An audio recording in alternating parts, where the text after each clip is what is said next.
Okay, hey everybody, I'm Shannon. As Jeff mentioned, I'm at NVIDIA. I'm also the working group chair of the recently created Slang working group at Kronos.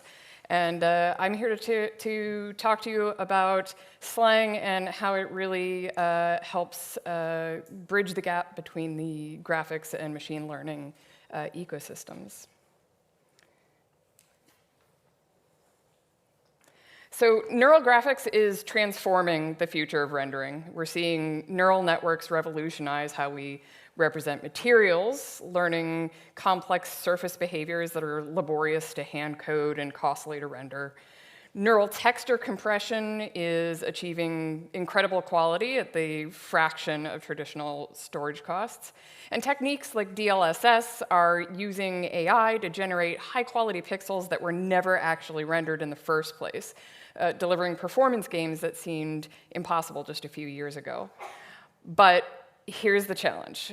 Many breakthroughs are happening in isolated research projects, often requiring specialized machine learning frameworks that don't integrate well with traditional graphics pipelines. So graphics programmers find themselves having to become ML experts just to experiment with these techniques.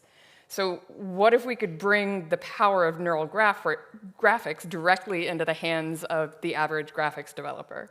What if you could write differentiable graphics code as naturally as you write shaders today? That is what Slang enables. So today I'll show you how Slang is bridging the gap between graphics and machine learning, making neural graphics accessible to everyone working in real-time rendering. So what is Slang? At its core, Slang is a shading language and a compiler that can take your code and target multiple graphics APIs and compute platforms. So you write your shaders once in Slang, and the compiler will generate HLSL for DirectX, SPIR-V or GLSL for Vulkan, CUDA if you're doing NVIDIA compute stuff, and it can even generate CPU code. So this means that you can write your graphics code once and deploy it everywhere. And for developers already working in GLSL or HLSL, Slang provides some easy on-ramps to migrate existing code so that you don't have to start from scratch. Most GLSL and HLSL will compile as is. Even better, Slang is now part of Kronos, which is the standards organization behind Vulkan, OpenGL, and other graphics APIs. This allows multi-company governance while still doing all of our technical development and discussion completely in the open source. So our developer community is thriving. We've got over 4,000 GitHub stars now, and still growing. We've surpassed our peer shader compilers in that regard. On Discord, which you can join with this handy QR code, we have more than 700 members. And on that Discord, you can find developers engaging daily. So we have a support channel where you can ask questions and have them answered by members of the Slang team and community. You can participate in discussions, make proposals to change the language, or discuss the implementation details of something you're working on in our development channel. The community is still growing really fast. While Slang started as an NVIDIA project, more than half of the over 50 contributors in the last 6 months have been from outside of NVIDIA, including for language feature proposals and impact to the language roadmap. So it's really easy to get involved with the community and to get started with Slang. We even have a web playground where you can try Slang out and see the rendered results right in your browser window. Not only that, but our playground uses Slang's language server to give you IntelliSense-like support right on the page. And we've been continuously expanding our documentation, tutorials, and onboarding materials so that anyone can start using Slang right away. Okay, now let me show you what I mean when I say that Slang provides a bridge between the graphics and machine learning worlds. Machine learning and graphics developments have evolved completely different ecosystems. ML researchers and practitioners live in Python, working with frameworks like PyTorch, JAX, and TensorFlow. Meanwhile, graphics developers work generally in C++ and shading languages, interfacing with APIs like Vulkan and DirectX to get code running really fast on GPUs. So this ecosystem divide creates real friction for developers who want to use techniques and frameworks from both worlds. Now, you could try to move your entire ML workflow into the graphics stack, but frankly, the graphics toolchain isn't designed for the rapid experimentation that ML development requires. No one wants to write pages and pages of C++ boilerplate just to test a simple idea. And rebuilding all of the collaborative infrastructure that exists in the Python ML world would be a massive undertaking. But going the other direction doesn't work either, because graphics code, as you know, needs fine-grained control flow that varies dramatically per thread based on runtime conditions, like what kind of surface array hits. Traditional ML frameworks aren't built for that kind of dynamic per-thread branching. So that's why we built Slang Pi as a bridge between these ecosystems. Rather than forcing one world to adapt to the other's tools, Slang Pi lets you write your performance-critical graphics code in Slang while easily integrating with the Python ML ecosystem you may already know. It's a simple pip install that gives you direct access to Slang from Python, including being able to integrate directly with ML frameworks like PyTorch if desired, without the usual integration complexity. So this makes the bridge bidirectional. Not only is it easier to apply machine learning techniques in your graphics code, but it's easier for the ML folks to achieve real-time performance in rendering. And automatic differentiation is the power behind this bridge. At its heart, automatic differentiation is a technique that allows a computer to automatically compute exact derivatives of mathematical functions. When you write a function, say a complex lighting calculation, automatic differentiation can mechanically produce another function that computes the gradient of your original function with respect to any of its inputs. Now, here's why this matters for neural graphics. Almost every neural technique requires optimization. Whether you're training a neural BRDF or optimizing texture parameters or learning material representations, you need gradients to drive gradient descent-based optimization algorithms. These algorithms work by iteratively adjusting parameters in the direction that gets you closer to your target, but they need the gradients to tell them which direction to go. Now, in traditional workflows, getting these gradients means either writing them by hand, which is tedious and error-prone and hard to maintain as you make changes, or using separate ML frameworks that don't integrate well with graphics code.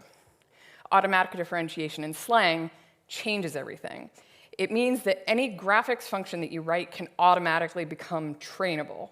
Your BRDF function, your other lighting calculations, your texture sampling, they all become part of a gradient descent optimization process without significant additional work from you.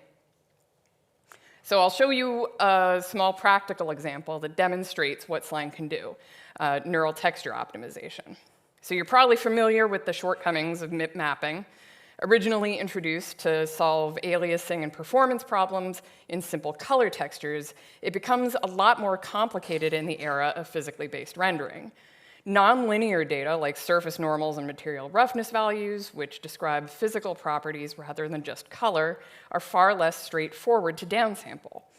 Using the same techniques that we use for color data causes visual artifacts, much like the shimmering that you can see in this image.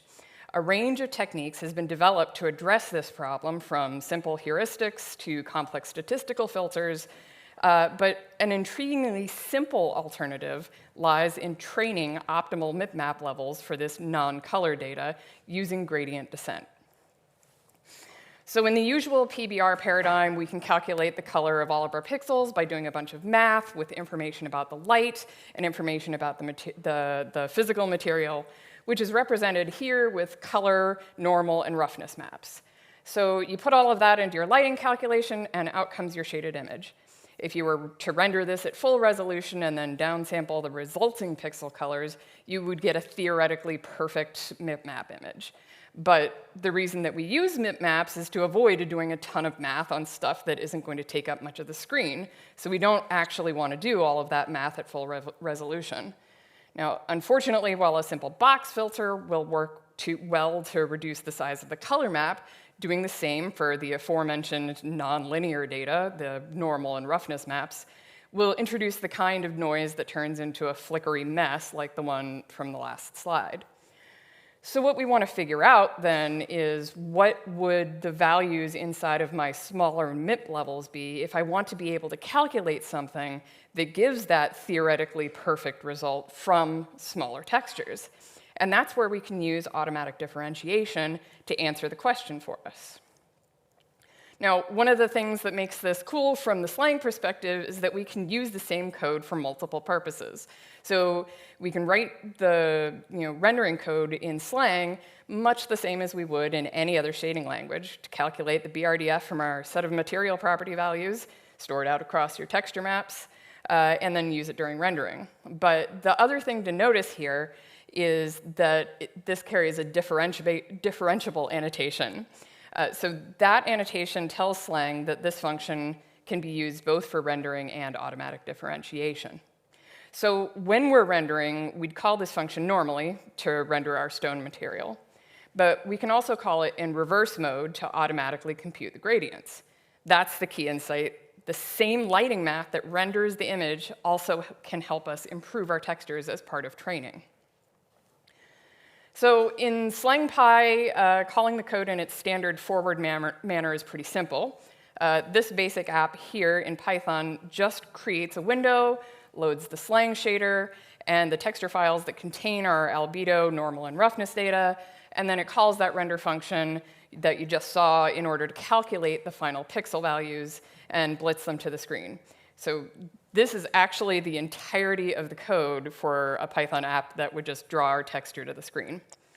But then how do we come up with the MIP maps? I mentioned earlier that the ideal MIP would be the result you'd get if you did the full resolution PBR calculation and then downsample the result. And to get that result, you do your downsample right there. So this just would calculate MIP level 2. But the much more cost-effective path is to downsample the input textures, like I mentioned, so that you only have to do the math for 1/16 as many pixels. For that, you instead would downsample your input textures like this. And then now is where we get to apply the automatic differentiation and gradient descent to figure out what those input textures should be. If we can calculate the loss, which is the difference between what our calculation gives us and what we want it to give us, then we can use derivative propagation to calculate gradients and iterate towards our ideal value. So that's what we're doing here. And notice the loss calculation directly calls that same render function that we use in our rendering code. In the images down here, you can see our mid-training, just the color map, and an image that represents the loss from the ideal. So those small areas of bright pixels are the ones that have a significant loss versus what they should be. And the final thing that we need to do to train our downsample textures to be awesome is to do that backward propagation. So without Slang, what you need to do here is to hand derive a backward version of your function, including for all of the fancy BRDF math that I have just represented by simply calling out to a function, so I don't have to write it all. With Slang, this becomes as simple as just invoking the loss calculation function backwards using .bwds. The compiler will automatically create the derivative form of your function for you, or the entire function stack if you've composed multiple functions, as you probably have, and it does the backward propagation. So what you end up with is trained tensors that have gradients indicating how the associated values in the tensor need to change in order to reduce the loss. So you can then iterate over this process until you've minimized your loss, which is just as simple as running a loop. So you can see in the GIF here, this is actually the training of the normal map. It looks like it converges really quickly at the beginning, but if you watch it over time, it gets better and better. So that stone texture is intentionally simple, just training normal and roughness maps for a basic material. And that was from only one lighting direction, so it's not necessarily as useful as if you moved your light all around. But the real power of this approach becomes apparent when you consider much more complex scenarios. So imagine you're trying to represent a material with lots of layers, like car paint with multiple clear coat layers, subsurface scattering, and metallic flakes, or fabric with complex fiber interactions, or skin with multiple scattering layers. These materials can get so complicated that traditional approaches haven't even been feasible in real time. But Slang's differentiable programming allows you to learn how to represent these very complex materials in an optimal way using the same fundamental approach that we just saw. So you want to learn complex material behaviors from measured data, use this same approach.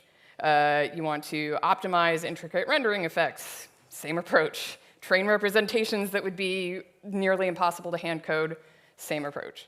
So that's what makes Slang's vision so compelling.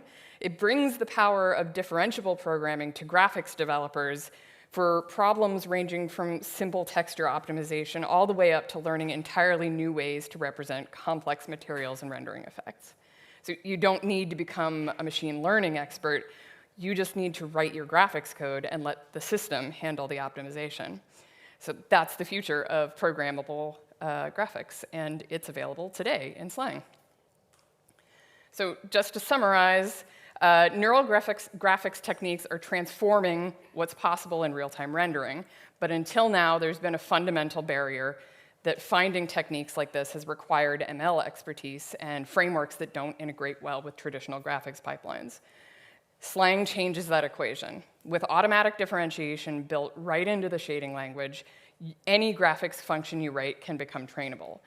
Cross-platform compilation means you write once and deploy everywhere, and SlangPy bridges the gap to the rich Python ML ecosystem, so you can leverage tools like PyTorch while still writing performance-critical code in a proper shading language.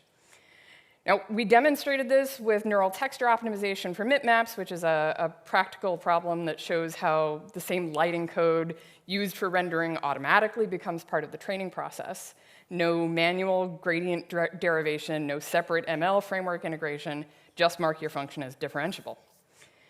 But this is just the beginning. As neural graphics techniques become mainstream, Slang provides the foundation for graphics developers to participate in this revolution without having to become ML experts. The future of rendering is neural, and with Slang, it's one that's accessible to everyone. And with that, thank you. I'd love to answer any questions you might have about Slang.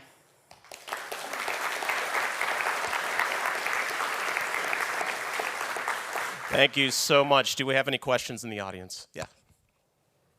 Thanks for an excellent talk. Are there any aspirations to integrating Slang with more kernel-level languages, for example, Triton? Not that different worlds. Yeah, that is not something I have personally contemplated. You might get a more interesting answer out of our primary language architects, Young and Tess. They tend to hang out on Discord, so you can ask them directly. Is Slang currently more used for training than inference and, I guess, real-time rendering? So one of the key useful bits of Slang is that you use the same code in both places. So it's not really possible to say it's used more for one or the other, although there are a number of applications that use Slang without actually using any of the automatic differentiation. So I guess technically it's more used for rendering. Oh. Thanks. Very cool stuff. So a few years ago, when I was, I guess, more naive in this, I looked at gradient descent, and I was like, all right, I wonder if I can optimize a very old shader of mine, like an anti-aliasing thing that I did before FXAA, like that kind of screen space stuff. And I started writing it in JAX, right? And I quickly realized, oh, OK, writing the sampling is actually not trivial at all, and that kind of put me off. And OK, now today maybe I wouldn't know how to write it, but my question would be, does this differentiate everything, or like are there constructs that are non-differentiable, like control flow, or maybe like some of the sampling modes, or like what are the restrictions in the differentiation? So I believe anything that's mathematically differentiable should be differentiable. It handles dynamic control flow, or sorry, dynamic dispatch and complex control flow. So all of that, you're good. You obviously still can't differentiate in an integer, but so there are things that are just inherently non-differentiable mathematically, but complex control flow and dynamic dispatch are not a problem. But I even get like things like, I don't know, an anisotropic sampler and border, like all those things are handled, because that is huge. So I don't want to get out over my skis by going, yes, everything is handled, but I'm not aware of any common areas of traditional graphics that are not differentiable. Cool. Thank you. Do we have any other questions? Yep. Thank you, nice talk.